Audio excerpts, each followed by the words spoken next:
వారఫలం మిథున రాశి 15 డిసెంబర్ 2024 నుండి 21 డిసెంబర్ 2024 వరకు. సన్నిహితులు, స్నేహితులతో వివాదాల పరిష్కారం. శుభకార్యాలలో పాల్గొంటారు. ఊహించని అరుదైన ఆహ్వానాలు రాగలవు. సేవా కార్యక్రమాలలో పాల్గొంటారు. నిరుద్యోగులు సత్తా చాటుకుని ముందుకు సాగుతారు.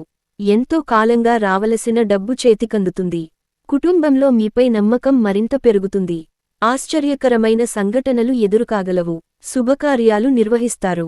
కొన్ని రుగ్మతలు బాధించినా క్రమేపీ ఉపశమనం లభిస్తుంది. వ్యాపారాల విస్తరణయత్నాలు ముమ్మరం చేస్తారు. పెట్టుబడులు అప్రయత్నంగా అందుతాయి. భాగస్వాములతో అగ్రిమెంట్లు చేసుకుంటారు. ఉద్యోగుల్లో పదోన్నతి అవకాశాలు కనిపిస్తాయి. మీ పై బాధ్యతలు మరిన్ని పడవచ్చు. కళాకారులకు కొన్ని అవకాశాలు దగ్గరకు వచ్చి ఉత్సాహాన్నిస్తాయి. మహిళలకు కుటుంబంలో చికాకులు తొలగుతాయి. శివ పంచాక్షరి పఠించండి. సబ్స్క్రైబ్